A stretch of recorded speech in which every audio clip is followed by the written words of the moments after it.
This green leafy plant is at the center of one of Alaska's most talked about issues this political season. Voters will decide later this year if Alaska will become the third state in the country to approve recreational marijuana use. Colorado was the first to do it. It's grown a billion-dollar industry there. There's just not, marijuana that comes from the plant and CBD and THC. There's 50,000 other products. Like drinks and desserts, they're all made from marijuana.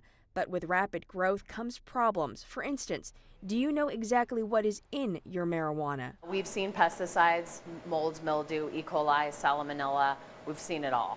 Jennifer Murray is founder and CEO of Can Labs in Denver, which tests and analyzes recreational and medical marijuana. There's just a lot we don't know about this plant. This is our LCMSMS. This is actually what we're building a pesticide method on. Heather Daypray runs the lab and conducts most of the tests. We look for like methanol and naphtha and benzene because these are things that people are using, but they are toxic.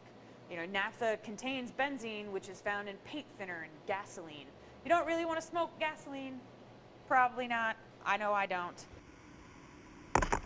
Starting this summer, testing facilities like Can Labs must let the state know when it finds harmful substances in marijuana that's being sold. In Alaska, the anti-legalization camp is concerned about chemicals in what's supposed to be a natural plant. But perhaps more startling, the group says, is what the marijuana industry calls concentrates. This initiative specifically legalizes, industrializes, commercializes, and advertises substances such as shatter, butane hash oil, earwax, and crumble. Even in concentrated forms, cannabis, marijuana products are less harmful, less dangerous, pose less risk to the user than alcohol. Yeah, absolutely. Concentrates are one of those things that you have to always be very careful with. Cheyenne Fox with 3D in Denver sells the products, but usually with a warning. One hit of a shatter or a wax or a concentrate would be equal to anywhere from 4 to 5 to 10 hits, depending on the person, of regular marijuana.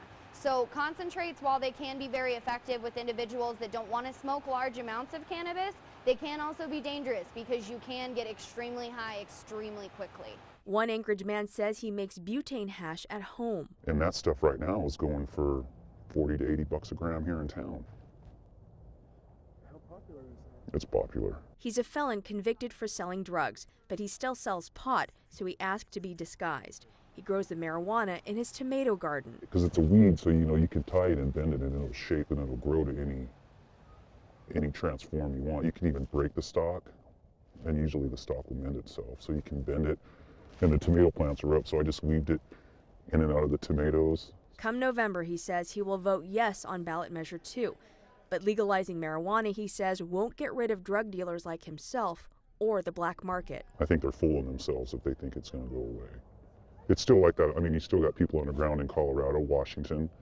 We just got some that's just not going to surface. Maybe they've been growing for a long time, got popped before, been burned, lost everything. They don't want to chance that again, so they just stay underground. Alaskans will have to decide in 6 months whether to legalize marijuana in all of its forms.